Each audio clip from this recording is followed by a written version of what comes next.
আজকের এই পবিত্র মাহফিল নবী পাক সাল্লাল্লাহু আলাইহি ওয়াসাল্লামের জন্মের দিনকে মিলাদকে কেন্দ্র করে।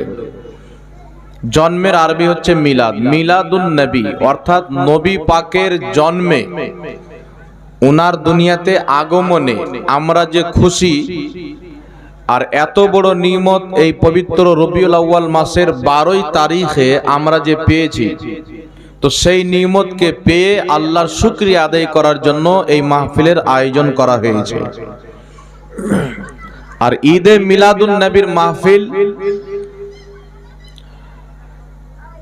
এই মাহফিলের অনেকেও দলিল খোঁজাখুঁজি করে, এখন পর্যন্ত পায়নি। আর পাবে কি করে যারা ইসলামের মূল, যেটা নামাজের আগে, রোজার আগে, হজের আগে, যাকাতের আগে ইসলামের কালেমা লা ইলাহা ইল্লাল্লাহু মুহাম্মাদুর রাসূলুল্লাহ সাল্লাল্লাহু আলাইহি ওয়াসাল্লাম, এই কালেমাটা মুসলিম শরীফের মধ্যে রয়েছে, লা ইলাহা ইল্লাল্লাহ মুহাম্মাদুর রাসূলুল্লাহ। কুরআন পাকে আছে 2টি আয়াতের জুজ, লা ইলাহা ইল্লাল্লাহ মুহাম্মাদুর রাসূলুল্লাহ। তো যেই ব্যক্তি কুরআন পাকে থাকা সত্ত্বেও, সহিহ হাদিসে থাকা সত্ত্বেও, মুসলিম শরীফে থাকা সত্ত্বেও, যে মুসলিম শরীফ প্রত্যেক মৌলবি পড়েছে, কালেমা যদি খুঁজে না পায় তো মিলাদুন নবী খুঁজে পাবে? ও তো কিছুই খুঁজে পাবে না, ও তো দাজ্জাল কানা। তো আল্লাহ তাবারাক ওয়া তাআলা এইরকম মিথ্যুক লানাতীদের থেকে আমাদের ঈমান ও আমলের হেফাজত করুক, আর তাদেরকে আল্লাহ হেদায়েত দান করুক। সকলে পড়ুন আল্লাহুম্মা আমিন। একটি কথা মনে রাখবেন, মিলাদুন নবীর পালন করা শুধু আমি আজকে না, আমি গুজরাট আহমেদাবাদে গিয়ে, কলকাতাতে গিয়ে, ক্যানিং এ গিয়ে, দক্ষিণ 24 পরগনা হাওড়াতে গিয়ে, পুরো বাংলাতে আমার চ্যালেঞ্জ আছে যে কোনো বাপের বেটা যদি এক বাপের হালালি সন্তান হয়ে থাকে, মিলাদুন নবী পালন করাকে নাজায়েজ এবং হারাম যদি প্রমাণ করতে পারে, আমি মোহাম্মদ জাহাঙ্গীর আলম রেজভী তাকে 1 লক্ষ টাকা পুরস্কার দেব। 1 লক্ষ টাকা পুরস্কার দেব। যে কোনো টাইমে আমার সঙ্গে যোগাযোগ করুক, আমার নাম্বার ইউটিউবে পেয়ে যাবে। এখানে 12 পাড়াতে, এলাকাতে যাকে জিজ্ঞাসা করবে, আশা করি আমার নাম্বার বেশিরভাগ লোকের কাছে পেয়ে যাবে। আমি যখন গুজরাট আহমেদাবাদে বক্তব্য দিলাম, তো 2-3টা ছেলে আসলো যে হুজুর আমরা 3 বছর হলো, 3 বছর থেকে সালাফি মতবাদ ওয়াহাবি ইসলামে যোগদান দিয়েছিলাম। আজকে আপনার বক্তব্য শুনে বুঝতে পারলাম যে যেখানে আমরা ছিলাম আহলে সুন্নাত ওয়াল জামাত, এই জামাতটি সত্য। আজকে আমরা সেই জামাতটি, আসল জামাতটি খুঁজে পেলাম। বলেন আলহামদুলিল্লাহ। তো বিরাদর ইসলাম, ঈদে মিলাদুন নবী, আমার বক্তব্য একটু ধ্যান দিয়ে শুনবেন। আজকে আমার বক্তব্য একটু আলাদা হবে। নবীগণের জন্মের দিনকে স্মরণ করা। অনেক কেউ বলবে যে 1400 1450 বছর পূর্বে নবী দুনিয়াতে এসেছেন, আবার চলে গেছেন, তো জন্মদিন স্মরণ কেন করছো? এটা ইহুদিদের কালচার, এটা খ্রিস্টানদের কালচার। কিন্তু ব্যাটার ফাতোয়া যে কার কার উপরে লাগলো এটা কিন্তু দেখলো না। নবীগণের ইন্তিকালের বা জন্মের হাজারো বছর পর তিনাদের মিলাদের দিনকে, আগমনের দিনকে স্মরণ করা, সেই দিনকে কেন্দ্র করে আল্লাহর শুকরিয়া আদায় করা, সেই দিনটাকে স্মরণ করা, এটা স্বয়ং আল্লাহর তরিকা এবং কোরআন পাকের তরিকা। বলেন সুবহানাল্লাহ। মিলাদুন নবী সাল্লাল্লাহু আলাইহি ওয়াসাল্লাম, এখানে 3টি শব্দ রয়েছে। ঈদে মিলাদুন নবী, ঈদ মানে হচ্ছে খুশি, মিলাদ মানে হচ্ছে জন্ম, নবী মানে হচ্ছে নবী। নবী পাক সাল্লাল্লাহু আলাইহি সাল্লামের জন্মের আগমনের খুশি। আর দুনিয়াতে ওই ব্যক্তিকে ঈমানদার বলাই যেতে পারে না যে ব্যক্তি নবীর আগমনে খুশি না। আহলে হাদিস জামাতের রুহানি পেশওয়া নওয়াব সিদ্দিক হাসান খাঁ গোপালী নিজের কিতাবে লিখেছেন যে নবীর জন্মের দিনে যে ব্যক্তি খুশি হয় না, আনন্দিত হয় না, ওই ঈমানদার হতেই পারে না। তো ঈদে মিলাদুন নবী, এটা আজকে কোনো নতুন কওরির বানানো জিনিস না, এটা স্বয়ং রাসূলুল্লাহ নিজেই পালন করেছেন। জোরে বলেন সুবহানাল্লাহ। আর কোরআন পাকের তরিকা নবীগণের ইন্তেকালের, ওনাদের জন্মের হাজারো বছর পর এসে ওই দিনকে স্মরণ করা, ওই দিনটাকে পালন করা স্বয়ং আমার আল্লাহর সুন্নাত। মহান রব্বুল আলামিন পবিত্র কোরআন পাকে বলছেন, সালামুন আলাইহি ইয়াউমা উলিদা, ওই দিনের প্রতি সালাম যেই দিন ইয়াহিয়ার মিলাদ হয়েছিল। জোরে বলেন না সুবহানাল্লাহ। আমার দিকে তাকান বাবজি, আমার দিকে তাকান। আল্লাহ বলছেন সালামুন আলাইহি ইয়াউমা উলিদা, ওই দিনের প্রতি সালাম যেই দিন ইয়াহিয়ার মিলাদ হয়েছিল। আর আল্লাহ তাবারাক ওয়া তাআলা একই সূরাতে আরেক জায়গাতে বলছেন ওই দিনের প্রতিও সালাম যেই দিন ঈসা নবীর মিলাদ হয়েছিল। জোরে বলেন না সুবহানাল্লাহ। তাহলে যখন কোরআন পাক নাজিল হয় তার শত শত বছর পূর্বে, হাজারো বছর পূর্বে ইয়াহিয়া নবী জন্মগ্রহণ করেছেন, ঈসা নবী জন্মগ্রহণ করেছেন। উনাদের আগমনের, উনাদের জন্মের হাজারো বছর পর কুরআন নাজিল হচ্ছেন আখরি নবী মুহাম্মদ সাল্লাল্লাহু আলাইহি সাল্লামের প্রতি। আর আল্লাহ তাবারাক ওয়া তাআলা ওই পবিত্র কুরআন পাকে উনাদের জন্মের শত শত বছর পর, হাজারো বছর পর এসে নবীগণের জন্মের দিনকে সালাম দিয়ে উনাদের জন্মের দিনের গুরুত্ব আল্লাহ পাক বুঝাচ্ছেন যে আমি আমার নবীর জন্মের দিনের প্রতি কুরআন পাকে সালাম উল্লেখ করছি। তোমরাকে বুঝে নিতে হবে যে নবীগণের জন্মের দিন এটা কোনো মামুলি দিন না। নবীরা যেই দিনে আসে ওই দিনটা হচ্ছে আল্লাহর বাছাই করা দিন। বলুন সুবহানাল্লাহ। ওই দিনটা হচ্ছে আল্লাহর বাছাই করা দিন। তো যারা বলে যে জন্মদিন পালন করা খ্রিস্টানদের চরিত্র, কেন রে ভাই? তারা ঈসা নবীর জন্মদিন পালন করে। তাহলে খ্রিস্টানরা তো মুখ দিয়ে ভাত খায়, তোমরা পাছা দিয়ে ভাত খাও। খ্রিস্টানরা তো পা দিয়ে চলে, তোমরা মাথা দিয়ে চুলো। খ্রিস্টানরা জামা পরে চলে, তুমি উলঙ্গা হয়ে চলো। ওরা গির্জা ঘরে গিয়ে পূজা করে, তুমি মসজিদে গিয়ে ইবাদত করো। তো ইবাদত করা বন্ধ করে দাও। খ্রিস্টানরা জন্মদিন পালন করে, তারা কেক কেটে পালন করে, তালি মেরে পালন করে, ভাটাকা ফুটিয়ে পালন করে, দারু পান করে পালন করে, গান বাজনা করে পালন করে, ঢোল তাসা বাজিয়ে পালন করে, মহিলাদেরকে বিনা পর্দাতে নিয়ে সে পালন করে। কিন্তু মুসলমান যখন নবী মুস্তাফার আগমনের দিন পালন করে, ঢোল বাজিয়ে না, গান বাজিয়ে না, নবী মুস্তাফার নাত বাজিয়ে এবং নবী পাক সাল্লাল্লাহু আলাইহি সাল্লাম এবং আল্লাহ তাবারাক ওয়া তাআলার নামের স্লোগান দিয়ে। বলেন সুবহানাল্লাহ। আর নাত পড়াও ইবাদত, মিছিল বের করাও ইবাদত, স্লোগান দেওয়া ইবাদত। মুসলিম শরীফের মধ্যে হাদিস, আমার আপনার নবী সাল্লাল্লাহু আলাইহি সাল্লাম হিজরত করে যখন মক্কা থেকে মদিনা যাবেন, হাদিসের শব্দ হলো ফাসাইদার রিজালু ওয়ান নিসাউ ফাওকাল বুয়ুত তাফাররাকাল গিলমান ওয়াল খুদামু ফিত তুরুক ইউনাদুনা ইয়া মুহাম্মদ ইয়া রাসূলুল্লাহ, ইয়া মুহাম্মদ ইয়া রাসূলুল্লাহ। আমার আপনার নবী মক্কা থেকে যখন মদিনা যাবেন, তো মদিনাবাসীরা, ওখানকার মুসলমানেরা, মহিলারা ছাদের উপরে চলে গেলেন এবং যুবকরা এবং ওই সময়কার মানুষরা, গোলামরা সব রাস্তায় মিছিল বের করলো। আর সবার জবানে ছিল ইয়া মুহাম্মদ ইয়া রাসূলুল্লাহর স্লোগান, তারা মিছিল বের করে দিয়েছিল। জোরে বলেন সুবহানাল্লাহ। তারপরে হাদিসের শব্দ মুসলিম শরীফের মধ্যে আছেন, ছোট ছোট বাচ্চারা নাত পাঠ করতেছিল, তালা আল বাদরু আলাইনা মিন সানিয়াতিল ওয়াদাই ওয়াজাবা শুকরু আলাইনা মাদা লিল্লাহি দাই। তো মিছিল বের করে আল্লাহ আল্লাহ রাসূলের, আল্লাহ ওয়ালাদের নামের স্লোগান দেওয়া এবং নাত পাঠ করা, এটা স্বয়ং মদিনার সাহাবীদের সুন্নাত। জোরে বলেন সুবহানাল্লাহ। তো যেই কাজটা সাহাবী করেছেন এবং আমাদের নবী যেই কাজকে সমর্থন করেছেন, ওই কাজটি কোনোদিন নাজায়েজ হতে পারে না, বিদআত হতে পারে না। ওই কাজটি হচ্ছে সুন্নাতে সাহাবা এবং নবী পাকেরও সুন্নাত প্রমাণিত। জোরে বলেন সুবহানাল্লাহ। এবার চলে আসেন বিরাদর ইসলাম, জন্মের দিনকে যদি স্মরণ করা পাপ হয়, তাহলে আল্লাহ পাক কোরআনে জন্মদিনকে স্মরণ করেছেন। আল্লাহ কি জানে না পাপ কোনটা আর নেকি কোনটা? যেই কাজটা আল্লাহ পাক করেছেন ওই কাজটা করলে গুনাহ হবে না নেকি হবে? বাবজি কথা বলতে হবে। গুনাহ হবে না নেকি হবে?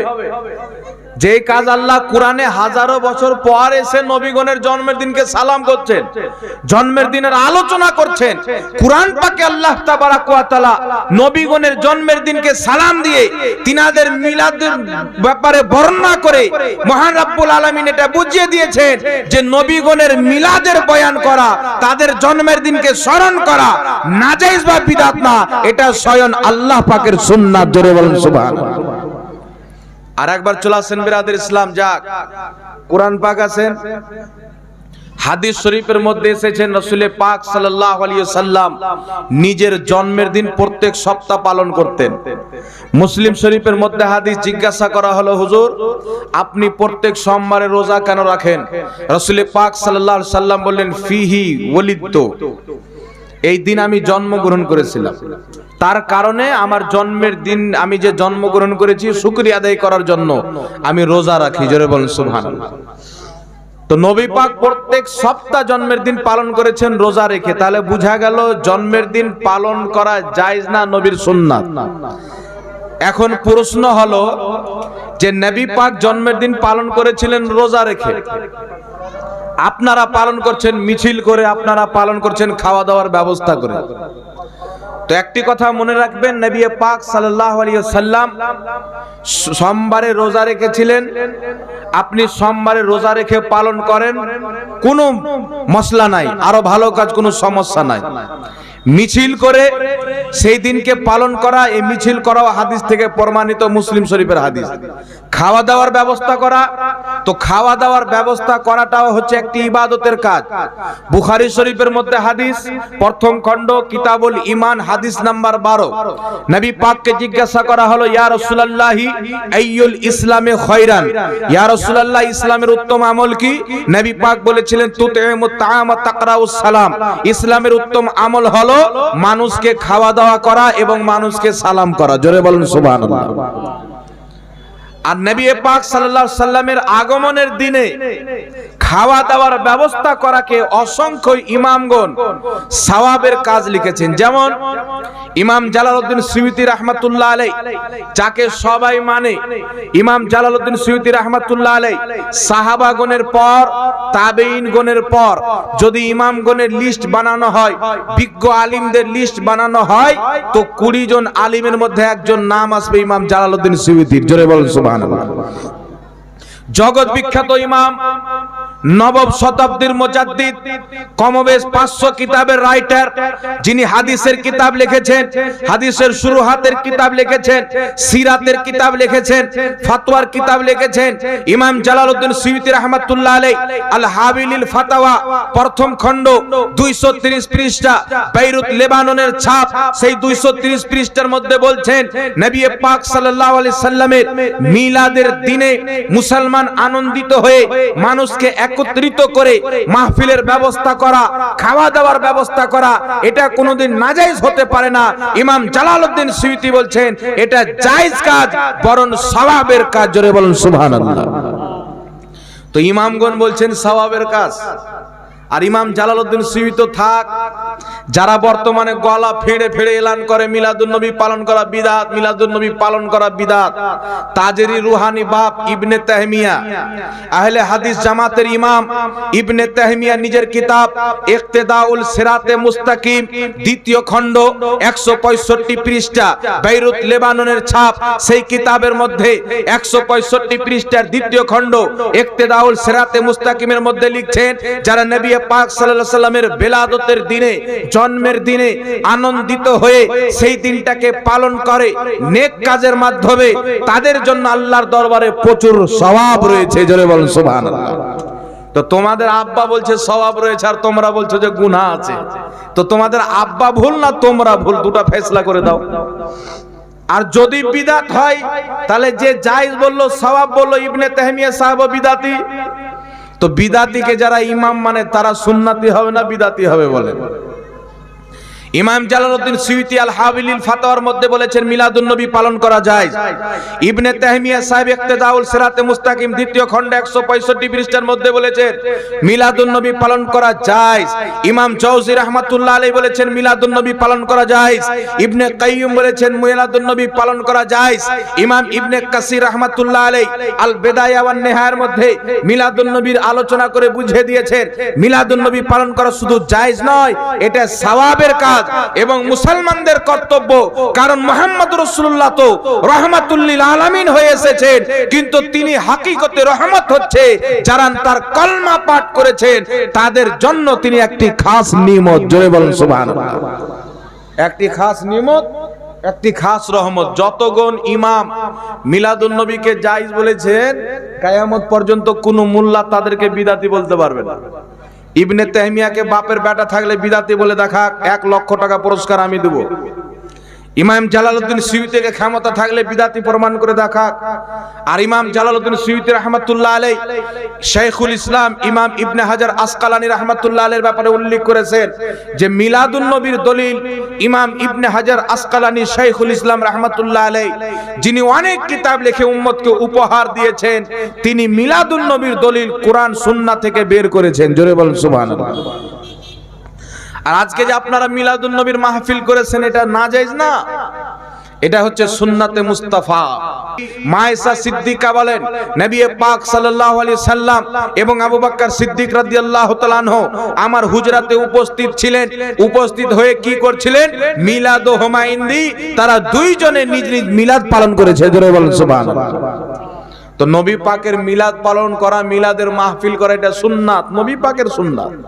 এটা হাদিস থেকে প্রমাণিত। শুধু তাই নয়, মাজমুউজ জাওয়াইদের মধ্যে ইমাম হাইসামি সহিহ সনদে হাদিস নিয়েছেন, আমার আপনার নবী সাল্লাল্লাহু আলাইহি ওয়াসাল্লাম 40 বছর পর নিজের নবুয়তের এলান করেছিলেন। কিন্তু নবী কবে হয়েছিলেন? তিরমিজি শরীফের হাদিস, হাকিম আল মুস্তাদরাকের মধ্যে হাদিস, তাবরানী শরীফের মধ্যে হাদিস, আরো অসংখ্য কিতাবের মধ্যে রয়েছেন। হযরতে আবু হুরায়রা জিজ্ঞাসা করছেন, ইয়া রাসূলুল্লাহ মাতা ওয়াজাবাত লাকান নবুয়ত, আপনার প্রতি নবুয়ত কবে অবহিত হয়েছেন? আপনি নবী কবে হয়েছেন? আমার আপনার নবী বললেন, কুনতু নবিয়্যাও, আমি ওই সময়তে নবী ছিলাম। কুনতু নবিয়্যাও ওয়া আদামু বাইনা রূহি ওয়াল জাসাদ, আমি ওই সময়তে নবী ছিলাম যখন আদমের আত্মা একদিকে, দেহ আরেকদিকে ছিল। বলেন সুবহানাল্লাহ। ইমাম তিরমিজি হাদিসটি উল্লেখ করে বলছেন, হাজা হাদিসু হাসানুন সহিহুন, হাদিসটি সহিহ। ইমাম হাকিম নিশাপুরী রাহমাতুল্লাহ আলাইহি হাকিম আল মুস্তাদরাক আলা সহিহাইনের মধ্যে হাদিসটি উল্লেখ করে বলেছেন, হাজা হাদিসু সহিহুল ইসনাদ, এই হাদিসের সনদ সহিহ। জোরে বলেন সুবহানাল্লাহ। তো সহিহ হাদিস থেকে প্রমাণিত নবী পাক তখনও নবী ছিলেন যখন আদমের দেহ একদিকে, আত্মা আরেকদিকে ছিল। যেই মৌলবি মানুষকে বুঝায় নবী 40 বছর পর নবী হয়েছে, তার কাছে কোনো দলিল নাই। কিয়ামত পর্যন্ত যদি একটা হাদিস দেখাইতে পারে বাপের বেটা থাকে, আর যদি একটা হাদিস দেখাইতে পারে যে নবী বলেছেন আমি 40 বছর পর নবী হয়েছি, আমি 1 লক্ষ টাকা পুরস্কার যদি না দিই, জুতোর গলা আমার মালেই দিয়ে মুর্শিদাবাদ থেকে ঝাড়খণ্ড তাড়াবে। এটা মিথ্যা বলে মানুষের ঈমানকে নষ্ট করা হচ্ছে। এটা ইহুদিদের আকীদা, যেটা মোল্লারা ফান্ডিং পায় আর মানুষের সামনে প্রচার করে। এটা কোনো মুসলমানের আকীদা না। নবী পাক সাল্লাল্লাহু আলাইহি সাল্লামের ব্যাপারে ইমাম বাইহাকি বলেছেন, পবিত্র কোরআন পাকে রয়েছেন, একটি কথা মনে রাখবেন, আল্লাহ তাবারাক ওয়া তাআলা আত্মার জগতে, রূহের জগতে 2টি মাহফিল করেছিলেন। কয়টি মাহফিল করেছিলেন বাবজি? 2টি। একটি মাহফিলে আমার আপনার সমস্ত মানব জাতির আত্মা ছিল। আমার আল্লাহ বলেছিলেন যে আমি কি তোমাদের রব না? তো আমরা সকলে বলেছিলাম আল্লাহ অবশ্যই তুমি আমাদের রব। তার কারণে যখন দুনিয়াতে বাচ্চা জন্ম নেয়, যেখানে জন্ম হোক, সে মুসলমান হয়ে জন্ম নেয়, কারণ আত্মার জগতে সে আল্লাহর উপরে ঈমান নিয়ে এসেছে। আরেকটি মাহফিল আল্লাহ পাক করেছিলেন আত্মার জগতে, যেখানে আমার আপনার মতো সাধারণ মানুষের আত্মা ছিল না, শুধু নবীগণের আত্মা ছিল। রাসূলগণের আত্মাকে আল্লাহ পাক একত্রিত করে বলেছিলেন, যেটা কোরআন পাক আল্লাহ উল্লেখ করেছেন, ইদ আখাদাল্লাহু মিসাকান নাবিয়িনা লামা আতাইতুকুম মিন কিতাবিন ওয়া হিকমা সুম্মা জাআকুম রাসূলুম মুসাদ্দিকুল লিমা মাআকুম লা তু'মিনুন্না বিহি ওয়া লা তানসুরুন্না ক্বালা আকরারতুম ওয়া আখাযতুম আলা যালিকুম ইসরি ইলা আখিরিল আয়াত। আল্লাহ তাবারাক ওয়া তাআলা আত্মার জগতে মানব জাতির আত্মাকে নয়, শুধু নবীগণের আত্মাকে একত্রিত করে মহান রব্বুল আলামিন বলেছিলেন, তোমরা আমার সঙ্গে ওয়াদা করো, আমার সঙ্গে ইহদ করো যে তোমরা যখন দুনিয়াতে যাবে, তো দুনিয়াতে যাওয়ার পর তোমরা প্রত্যেক নবী নিজ নিজ উম্মতকে আমার নবী মুহাম্মদ রাসূলুল্লাহর আগমনের মিলাদের সুসংবাদ দিবে। জোরে বলেন সুবহানাল্লাহ। আল্লাহ পাক কি বলেছিলেন একত্রিত করে? আল্লাহ পাক বলেছেন, তোমরা প্রত্যেক নবী, তোমাদেরকে যখন আমি দুনিয়াতে পাঠাবো, আমি যে একজন রাসূল পাঠাবো মুহাম্মদ রাসূলুল্লাহ সাল্লাল্লাহু আলাইহি ওয়াসাল্লাম, ওই নবীর আগমনের সুসংবাদ তোমাদের উম্মতকে দিবে, তোমাদের উম্মতকে জানাবে। আর যখন আমার সেই নবী চলে আসবে, তোমার উম্মতদেরকে বলবে যেন তারা আমার সেই নবীর কলমা পাঠ করে সেই নবীর উম্মত হয়ে যায়, মুসলমান হয়ে যায়, এবং সেই নবীর প্রতি তারা ঈমান এনে তার যেন সহযোগিতা করে। জোরে বলেন সুবহানাল্লাহ। প্রত্যেক নবী ওয়াদা করেছিলেন, তো আল্লাহ তাবারাক ওয়া তাআলা আত্মার জগতে নবীর আগমনের মাহফিল নিজেই করেছেন। জোরে বলেন সুবহানাল্লাহ। যখন আমার নবীর দুনিয়াতে জন্ম হয়নি, আমার নবী এই জমিনে কদম রাখেনি, আমার আল্লাহ আত্মার জগতে নবী রাসূলগণের আত্মাকে একত্রিত করে নবী মুস্তাফার মিলাদের মাহফিল আল্লাহ নিজেই করেছেন। জোরে বলেন সুবহানাল্লাহ। আল্লাহ পাক নিজেই মাহফিল করেছেন। এবার প্রত্যেক নবীর সঙ্গে আল্লাহ তাবারাক ওয়া তাআলা ওয়াদা নিয়েছিলেন।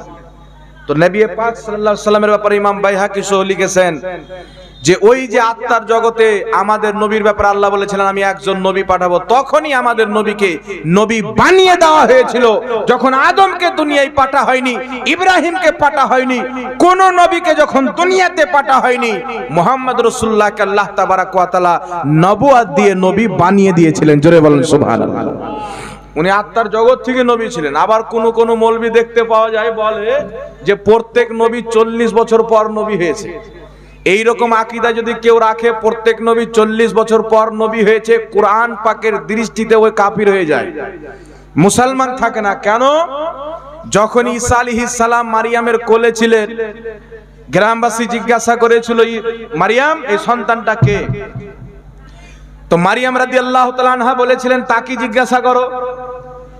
গ্রামের মানুষ যখন জিজ্ঞাসা করেছিলেন তো বলেছিলেন, কুরআন পাকে আছে, ক্বালু ইন্নী আব্দুল্লাহি ওয়া আতানিয়াল কিতাবা ওয়া জাআলানি নাবিয়্যা। ঈসা আলাইহিস সালাম মায়ের কোল থেকে বলেছিলেন, 3-4 দিন কয়েকদিনকার সন্তান, তিনি বলেছিলেন ইন্নী আব্দুল্লাহি, নিশ্চয় আমি আল্লাহর বান্দা, ওয়া আতানিয়াল কিতাব, আল্লাহ আমাকে কিতাব দিয়েছেন, ওয়া জাআলানি নাবিয়্যা, এবং আল্লাহ পাক আমাকে নবী বানিয়েছেন। জোরে বলবেন না সুবহানাল্লাহ। তো ঈসা আলাইহিস সালাম মায়ের কোলই বলছে আমি নবী। আর হযরত ইয়াহইয়া আলাইহিস সালামের ব্যাপারে আল্লাহ পাক বলেছেন, ইয়া ইয়াহইয়া খুযিল কিতাবা বিকুওয়াতিন ওয়া আতাইনাহুল হুকমা সাবিয়া। আল্লাহ বলছেন ইয়াহইয়া কিতাবকে শক্ত করে ধরে নাও। আল্লাহ বলছেন আমি আমার ইয়াহইয়াকে শিশু অবস্থাতেই নবী বানিয়ে দিয়েছি। জোরে বলেন না সুবহানাল্লাহ। তো কেউ যদি বলে প্রত্যেক নবী 40 বছর পর নবী হয়েছে, ও মুসলমানই না, ও কোরআনের আকীদাকে মানে না, ও ইহুদির বানানো আকীদাকে মানে। অনুরূপ ভাবে আমার আপনার নবী 40 বছর পর নবুয়ত পেয়েছেন। কোন বাপের বেটা পৃথিবীতে জন্ম হয়নি, আর কিয়ামত পর্যন্ত জন্ম হবে না যে সে প্রমাণ করে দিবে নবী 40 বছর পর নবী হয়েছে। নচেত আমি চ্যালেঞ্জ করছি, আমার সামনে বসুক, আর কবে বসবে বলুক, আমি এনি টাইম রাজি আছি এখানে বসার জন্য। যে নবী পাক সাল্লাল্লাহু আলাইহি ওয়াসাল্লাম 40 বছর না, যখন আদমকে কমপ্লিট করা হয়নি, তার দেহ একদিকে ছিল, আত্মা একদিকে ছিল, ওই সময়তে আমাদের নবীকে আল্লাহ নবী বানিয়ে দিয়েছিল। জোরে বলেন না সুবহানাল্লাহ। 40 বছর পর কি হয়েছিল? 40 বছর পর আমাদের নবীকে নবী হওয়ার এলান করার হুকুম হয়েছিল। আর 40 বছর পয়সে প্রথম ওহী জিবরিল আমিন নিয়ে এসেছিল। আল্লাহ বললেন, মাহবুব 40 বছর পর তোমার সাদাকাত, তোমার আদালত, তোমার সাখাওয়াত, তোমাকে কাফেররা আলামিন বলে মেনে নিয়েছে, সত্যবাদী বলে মেনে নিয়েছে। এখন যদি তুমি নবুয়তের এলান করো, অবশ্যই কিছু তোমার বিপক্ষে গেলে কিছু তোমার পক্ষে আসবে। তখন 40 বছর পর আমার আপনার নবী নবুয়তের এলান করেছিলেন, কিন্তু নবী মায়ের সিকামে আসার পূর্বে, প্রত্যেক নবীকে দুনিয়াতে পাঠার পূর্বে আমার আল্লাহ আমাদের নবীকে নবী বানিয়ে দিয়েছিলেন। এটাই সহিহ হাদিস দ্বারা প্রমাণিত। বলুন সুবহানাল্লাহ। এবার চলে আসেন বিরাদর ইসলাম, আমার আপনার নবী নিজেই নিজের মিলাদ পালন করেছেন। অনেক কেউ বলে না যে আমাদের নবীর নবুয়তি জীবন হচ্ছে 23 বছর। 23 বছর পর আমার নবীর নবুয়তের জীবন যদি কেউ হিসাব করে আর ক্যালকুলেটর ফেল হয়ে যাবে। নবীর নবুয়তের জীবনকে সে উল্লেখ হিসাব করতে পারবে না, আর ক্যালকুলেটরই ফেল হয়ে যাবে। কারণ আদম দুনিয়াতে এসে, ইব্রাহিম আলাইহিস সালাম দুনিয়াতে এসে, নূহ আলাইহিস সালাম দুনিয়াতে এসে নবুয়তের প্রচার করছেন।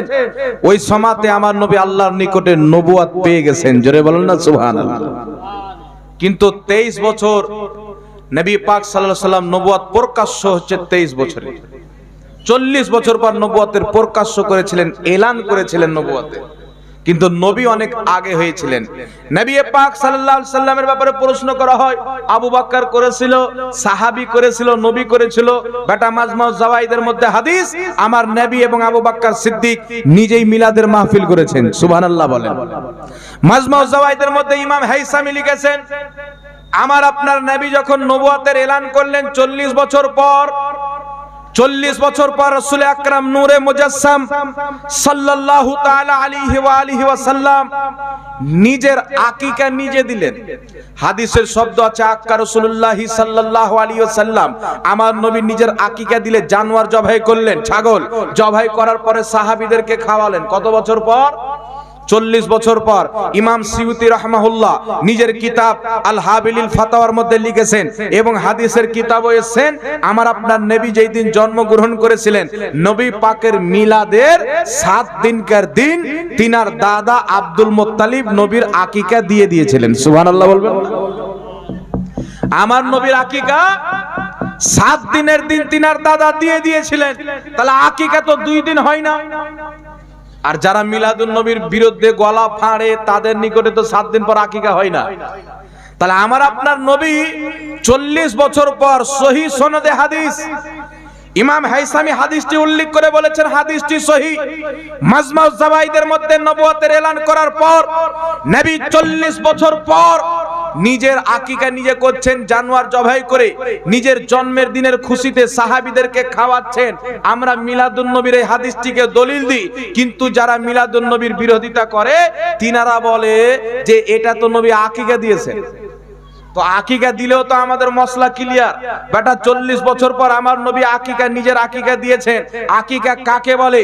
জন্মের খুশিতে যে জানোয়ারটা জবাই করা হয় তাকে আকিকা বলা হয়। তাহলে বোঝা গেল নবী 40 বছর পর নবুয়তের এলান করার পর নিজের জন্মের খুশি মানুষকে খাওয়া দাওয়ার রূপে পালন করেছেন। জোরে বলুন সুবহানাল্লাহ। আর একটু জোরে বলতে হবে, বলছি সুবহানাল্লাহ। 40 বছর পর নবী পাক নিজের জন্মের দিনের খুশি পালন করেছেন। তাই কি বোঝা গেল? 12ই রবিউল আউয়ালকে মানুষদের জন্য খাওয়া দাওয়ার ব্যবস্থা করে, মাহফিলের ব্যবস্থা করা, ভালো কাজের ব্যবস্থা করা, দান সাদকা করা, এটা নাজায়েজ এবং হারাম কোন বাপের বেটা জমিনে জন্ম হয়নি যে প্রমাণ করতে পারবে। এটা হচ্ছে সওয়াবের কাজ। যারা এই কাজগুলি করে তারা অবশ্যই নেকির অধিকারী। আর যারা হারাম নাজায়েজ বলে, কিয়ামতে বেটা বুঝে নেবে যখন জাহান্নামে ঢুকাই পড়বে। শরীয়তটা করির বাপ দাদার বিধান না, উসুলুস শাসি পড়তে হবে, শরীয়তের বিধান পড়তে হবে। প্রত্যেক মুহাদ্দিস, মুদাক্কিক, ফুকাহায়ে কেরাম ঐক্যমত, যেইটাকে আল্লাহ কোরআনে হারাম বলেনি, নবী হাদিসে হারাম বলেনি, ওই জিনিসটাকে যেই ব্যক্তি হারাম বলবে সে নিজের জাহান্নামে কবর খুঁড়লো। হারাম বানানোর মালিক আল্লাহ, হারাম বানানোর মালিক রাসূলুল্লাহ। কোন মৌলবীর শরীয়ত ওর বাপের না যে যাকে চাইবে হারাম বানিয়ে দিবে। কোন মুফতির বাপের শরীয়ত না, কোন শেখের বাপের শরীয়ত না। শরীয়ত হচ্ছে আল্লাহ আল্লাহ রাসূলের। আল্লাহ আল্লাহ রাসূল যাকে হারাম বলেছেন সেটাই হারাম, যাকে হালাল বলেছেন সেটাই হালাল, যাকে হারামও বলেনি হালালও বলেনি ওটা উম্মতে মুহাম্মাদের জন্য আল্লাহ হালাল করে দিয়েছেন এবং জায়েজ করে দিয়েছেন। জোরে বলুন সুবহানাল্লাহ। ইমাম আজম আবু হানিফা নোমান বিন সাবিত রাহমাতুল্লাহ আলাইহি, ইনার কথাকে ইমাম ইবনে আবিদিন শামী ফতোয়া শামীর মধ্যে উল্লেখ করেছেন যে প্রত্যেক জিনিস হচ্ছে হালাল যতক্ষণ পর্যন্ত তার নিষেধ হওয়ার দলিল না পাওয়া যাবে। দারু পর্যন্ত হালাল ছিল যতদিন পর্যন্ত দারুর হারামের প্রতি কোরআনের আয়াত নাজিল হয়নি। তার হুরমতের প্রতি কোরআনের আয়াত নাজিল হয়নি, অনেক সাহাবীও দারু পান করেছেন, কিন্তু যেই দিন হারামের আয়াত নাজিল হয়ে গেল দারু পান করা কি ছুঁয়াই হারাম হয়ে গেল। কারণ নাসে কাতাইয়ের প্রয়োজন কোন জিনিসকে হারাম বলতে গেলে। আর এখন তো মৌলবীরা তো নবী পাকের হাদিস আছে না বুখারী শরীফের মধ্যে, রাসূলে পাক বলেন কিয়ামতের পূর্বে কিছু জাহিল ওয়াইজিন বের হবে, মূর্খ, যে নিজে পথভ্রষ্ট থাকবে, নিজের বক্তব্য দ্বারাতে অপরকে পথভ্রষ্ট করবে। একজনের একটা বক্তার বক্তব্য একজন আমাকে পাঠিয়েছেন, দেখলাম আলা হযরত ইমাম আহলে সুন্নাত রাদিয়াল্লাহু তাবারাক ওয়া তাআলা আনহু, উনার মালফুজাত শরীফের মধ্যে একটি উনার কথা উল্লেখ আছে। উনি লিখেছেন ইমাম জুরকানি রাদিয়াল্লাহু তাআলা আনহুর হাওয়ালাতে, যে ইমাম জুরকানি বলেন যে নবীগণের ইন্তেকালের পর তিনাদের স্ত্রীর সঙ্গে নবীগণ সাব্বাসি করেন। ফিরোজুল লুগাতের মধ্যে সাব্বাসির অর্থ লেখা আছে সময় কাটানো। তিনাদের স্ত্রীর সঙ্গে তিনারা সময় কাটায় ইন্তেকালের পর। ওই মৌলবী বলছে আলা হযরত কুফরি করেছেন, নাজায়েজ কথা বলেছেন, তো জাহিলের বাচ্চা যা থাকলে হয়। আর নাম দিয়েছে সিস্টার রাহুল। কিন্তু বুখারী শরীফের মধ্যে হাদিস, আমি আপনাদের সম্মুখে হাদিস নম্বরটাও বলে দিই, যে ইমামে আহলে সুন্নাত যে লিখেছেন তো নিজের বাড়ি থেকে না, বুখারী শরীফের হাদিস থেকে লিখেছে। জোরে বলুন সুবহানাল্লাহ। 1420 নম্বর হাদিস, মায়েশা সিদ্দিকা রাদিয়াল্লাহু তাআলা আনহা বলছেন, ইয়া রাসূলুল্লাহ, আপনার ইন্তেকালের পরে সর্বপ্রথম আপনার কোন স্ত্রীর আপনার সঙ্গে সাক্ষাৎ হবে, কে গিয়ে আপনার সঙ্গে মিলবে? রাসূলে পাক সাল্লাল্লাহু আলাইহি ওয়াসাল্লাম বলেছিলেন, তোমাদের মধ্যে যার হাত বেশি লম্বা। মায়েশা বলছেন, আমরা হাত নাপতে লাগলাম, হাত নাপতে নাপতে দেখলাম তো আমাদের মধ্যে সবচেয়ে লম্বা হাত হলো সওদা। কিন্তু পরে বুঝতে পারলাম যে হাত লম্বা মানে যে দান বেশি করে, যে সাদকা বেশি করে। তো বুখারী শরীফের হাদিস আছে, মায়েশা বলেন সবচেয়ে বেশি সাদকা করতেন হযরতে সওদা রাদিয়াল্লাহু তাআলা আনহা, কিন্তু হযরতে সওদার চাইতে বেশি সাদকা করতেন হযরতে যায়েনব রাদিয়াল্লাহু তাআলা আনহা। আর নবী পাক সাল্লাল্লাহু আলাইহি ওয়াসাল্লাম বললেন যে তোমাদের মধ্যে যে বেশি দান করে সাদকা করে আমার ইন্তেকালের পরে তার সাক্ষাৎ শেষ হবার আগে আমার সাথে এসে মিলবে, দেখা হবে। তো নবী পাকের ইন্তেকালের পরে সর্বপ্রথম ওনার যে স্ত্রীর ইন্তেকাল হয় তিনার নাম হচ্ছে যায়েনব রাদিয়াল্লাহু তাআলা আনহা। কিন্তু ইমাম বুখারী রাদিয়াল্লাহু তাআলা আনহু টাইপিং মিস্টেক করে এখানে সওদা নাম উল্লেখ করে দিয়েছেন। আপনার বুখারী শরীফ হাদিস নাম্বার 1420 মধ্যে। কিন্তু আসলে যায়েনব রাদিয়াল্লাহু তাআলা আনহা নবী পাক সাল্লাল্লাহু আলাইহি ওয়াসাল্লামের ইন্তেকালের পরে প্রথম ইন্তেকাল করেছিলেন, তিনি গিয়ে নবীর সঙ্গে মিলে গেছিলেন। বলুন সুবহানাল্লাহ। তো বুখারীর হাদিস বলছেন যে বুখারীর হাদিসকে কোনো বাপের বেটা জাল বলতে পারবে না। ইমাম ইবনে হাজার আসকালানী লিখতেছেন, ইমাম বুখারী রাহমাতুল্লাহ আলাইহি বুখারী শরীফকে লেখার পর ইমাম আহমদ বিন হাম্বল সহ না ইমাম মালিক আহমদ সহ আরো কয়েকজন শিক্ষকের সামনে এই কিতাবটিকে পেশ করলেন। তো তিনারা পুরো কিতাব মোতালা করে বললেন তার বুখারী শরীফের মধ্যে 3টি হাদিস বললেন যে এই 3টি হাদিস একটু দুর্বল। তো ইমাম বুখারী তিনাদের সঙ্গে তর্ক করলেন, তর্ক করার পরে ওই 3টি হাদিসকে ইমাম বুখারী সহিহ প্রমাণ করে দিলেন। জোরে বলেন সুবহানাল্লাহ।